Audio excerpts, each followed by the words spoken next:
iFILM, London.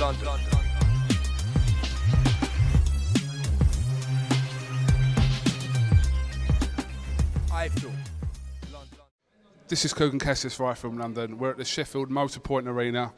Go away, Tony Sims. For the Edge of Glory show with me, I've got promoter Eddie Hearn. Now, I really don't know where to start tonight. There's been so much going on, but I just want to quickly run through everything. Let's start with Kell Brook. People who have underestimated Carson Jones, I think anyone who didn't say that they slightly underestimated him are probably lying. How did you see tonight? Obviously, Kell was very dominant in the first 6 or 7 rounds, and then suddenly Carson Jones just had the extra gears in the last 5 rounds. Is that how you saw it? Yeah, I mean, listen, I'm quite an honest guy, and I don't just pat people on the shoulders and say, you're great, you're this, you're that. His preparation has been poor. And when I say it's been poor, I don't mean he hasn't trained hard, but he hasn't prepared like a pound-for-pound champion that I want him to be. You know, he's had 5 fights in 12 months, and he struggled with the weight this time around. And on Thursday, I knew that if he went into the late rounds, it was going to be messy, and he didn't have the power in him because of how he struggled with the weight to stop Carson Jones like he should have done in 7 or 8 rounds, because the shots he was hitting him with were perfect. He boxed for the first 6 rounds, he was superb, and then Carson broke Kell's nose in the 7th round, lost a lot of blood, which didn't help. But that's not the problem here. The problem is we need to, you know, prepare like the fighter we want to be, not just the fighter at this level. So obviously, is it down to weight issues why he was tiring from them rounds 7 to 12, Kell? Yeah, I think so. I mean, listen, Kell's a huge welterweight, and he does struggle with the weight, and he hasn't been doing things like I want him to do. You know, sport is a science. You know, sport is understanding how to improve yourself to give you the edge. You know, and if it's 1%, then that's good enough for me. If it's 2%, 5%, if it's 15%, then I want to be a player and a part of that. You know, and when you get to this level and you're coming up against fighters who are doing things properly, you will come unstuck. And all I can say is thank the Lord that we didn't come unstuck tonight, because all the hard work we've put in, and Kell as well. You know, I'm not sitting here saying he's lazy or he eats burgers. He works hard, he trains hard. But sometimes if you're not 100% on it, you're going to give yourself work to do. So I'm thankful that we're here today. You know, Kell's in hospital now. He's lost a lot of blood out of his nose and he's okay. But Kell Brook showed he's got phenomenal amounts of heart and a great chin and big cojones, and he's got a huge amount of skill. If we can marry that all together, we might just have a great fighter for this country. I don't want to be one of those people that looks back and says, I could have made a difference if I would have just done that for him, or imagine what Kell Brook could have been like. Imagine how sad it would be in 5 years' time. Say, do you remember Kell Brook? You can't do that in life. You can never look back with regrets. But if you don't act now, you will look back with regrets, because it will be too late. And it could have been too late tonight. So it's a wake-up call, you know. Did you underestimate Carson Jones, and were you surprised by his performance tonight, honestly? I didn't underestimate him. Kell didn't underestimate Carson Jones. I think they had a game plan to take Kell to the later rounds. I really did, because that was the way he was fighting. And he took some incredible shots. And he's a big banger, and Kell took some incredible shots. I mean, the funny thing is that everyone left the arena saying, what a fight that was.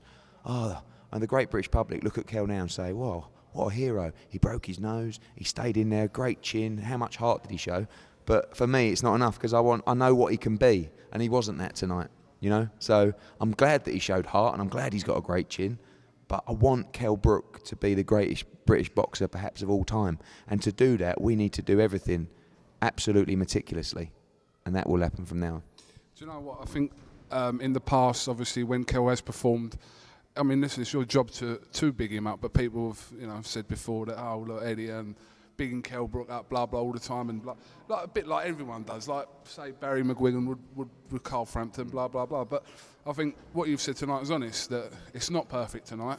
There's a lot of work to be done, and you'll do that work. Yeah.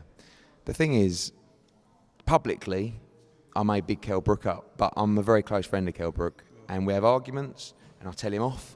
And sometimes he probably thinks I'm a moany old git.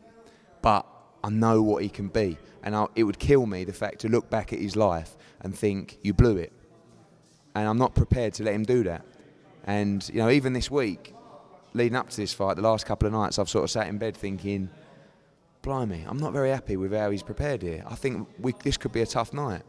But then it was too late, and now it's not too late, so we've got to make the changes. And when you talk about people bigging him up, when you're 26 years of age, and all of a sudden you're earning a lot of money, and you're walking out in your own Sheffield, in your own city, and people are saying, you're the greatest thing since sliced bread, and you walk out in arenas that are packed out, it's very difficult not to become complacent or excited. Kell's not brash, he's not arrogant, he's a nice guy, but sometimes it's easy to believe your own hype. I heard you say to another reporter earlier on that the ideal situation now, as it's turned out tonight, is to have this final eliminator before you go chasing the full world title, which is probably the best thing to happen for Kell, yeah? I think so. I mean, we could now look and go and look for a world title. If that was Devon Alexander in there tonight, if that was Randall Bailey, would he have won? Probably not. So thank God it wasn't, but I'd like to work on the things we need to, and then take that final eliminator and become a mandatory. No ties, no one mugging us off, no one pulling us over here and taking 5 options and all that sort of stuff. We're our own man. We take a shot at the world title with no ties and we try and win it.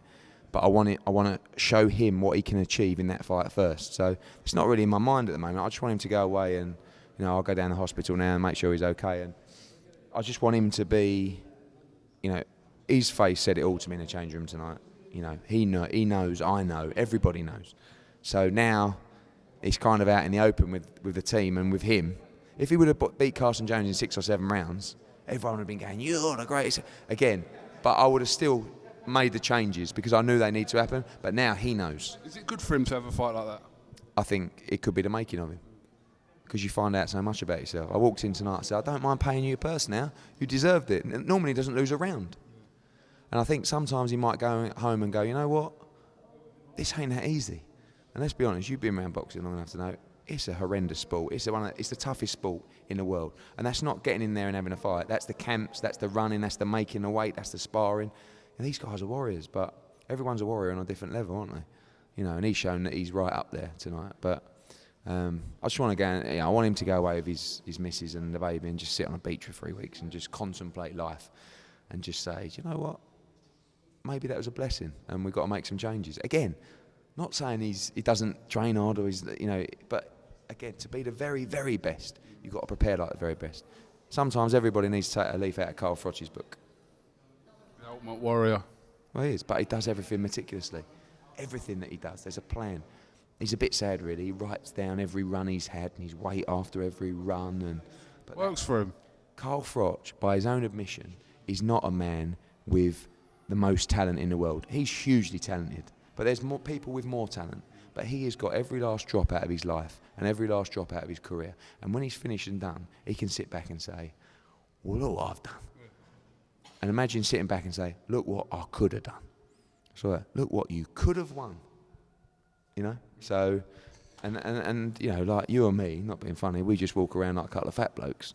But these people have got something in front of them to actually achieve, to be a world champion. And how many people get that opportunity in life? Not being funny, you and me, if we were 10 stone lighter, can you imagine if we had a shot to be the, Do you want to make another dig about my weight? No, but I'm bringing you on. Listen, involved with that as well, because I'm also a big man. Big boned we are, aren't we? Listen, I mean the other fights. Yeah, I just want to run through the other fights quickly because what can you tell us about Gavin Rees? Obviously, Gavin Rees and Derry Matthews in a great fight tonight as well. Gavin Rees coming out on top. Is there a world title coming up for Gavin Rees? Obviously, there is. Yeah, we're talking about that now. Hopefully, we can get something announced in the next couple of weeks. Gavin Rees is such an underrated fighter, and I've got to say, I love Derry Matthews. What a great bloke. I mean, I didn't think he could beat Crawler. He beat him. I didn't think he could beat Gavin, and there were times when I thought he might beat Gavin. But Gavin is like a little terrier. He's a horrible man to fight, but he's very talented. And with Gary Lockett and Lorenzo is nutritional guy, they're getting the most out of what they've got. What we go back to again, But I think we'll probably see we'll definitely relinquish the British and perhaps even a European. I'd love to see Derry get another shot at that. Obviously, debut today for Kell Yafai. 2 rounds, Delroy Spencer. It's out of the way now, so he can move on from that. Phenomenal. You don't stop Delroy Spencer. I mean, it just doesn't happen. Very awkward as well. He sat there all night, Cal, waiting to be the TV float. I wanted to get him live on TV. So, again, we talk about how people prepare. when you're part of this GB setup that he's been, he's got it from the start. He knows what to do, and he'll get the most out of his career, you know. But what a great start. Quick word on Kerry Hope and Proxer. Proxer stopping Kerry Hope tonight. Yeah, good performance. I thought Kerry would do it, to be honest with you. But you know, he's been European champion, probably something he never thought he'd achieve. He'll come again, and he'll got to learn from the experience and then try and move on. Disappointed for Ryan Aston just now? Yeah, bitterly disappointed for Ryan. He stood there, he tried to trade with a banger, and that's what happens if you take chances. If you would have boxed him, you know, it would have been another outcome. But you've got to be beating people of that level if you want to go on. I mean, he's still only had, I think, 7 fights now, so he'll come back and he'll go again, but it's a huge setback. Just finally, early wins for Scott Cardle and Lee Purdy in the first round to retain his English title. Cardle was brilliant. First stoppage against someone who just doesn't get stopped, same like Delroy Spencer. Purdy's an animal. I think he's number 2 welterweight in Britain, hands down. I know he lost to Lyons, but he's learnt a lot since then. And Rocky Fielding, first round knockout. Rocky Fielding, sorry, yes, as well. Rocky Fielding was supposed to fight at 10:55. Just to clear this up for any Liverpool fans who missed out. He turned up in the venue and we said, look, listen, fight. We've just had 2 first round knockouts. You could fight now if you wanted. He went, yeah. He put his boots on. He taped his hands. He warmed up for 5 minutes. He went out. He knocked the guy out in about a minute. Yeah. Come back in, said, thank you very much. Can I have your money now? You know, so, but, you know, so Rockies are great. You see the support. I like people who bring support. I like doing shows in Sheffield when we bring down 400 people from Liverpool, 200 people from London. It's all about the atmosphere. It's all about putting on great nights. And anyone who didn't enjoy themselves tonight, I don't want to be having a beer with them.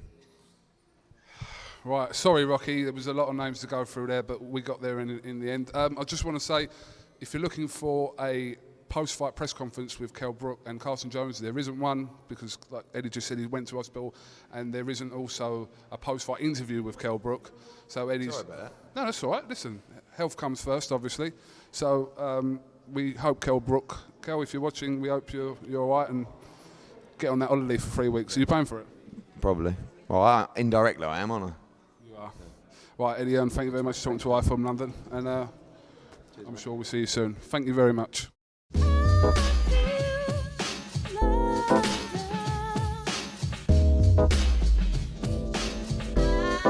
London.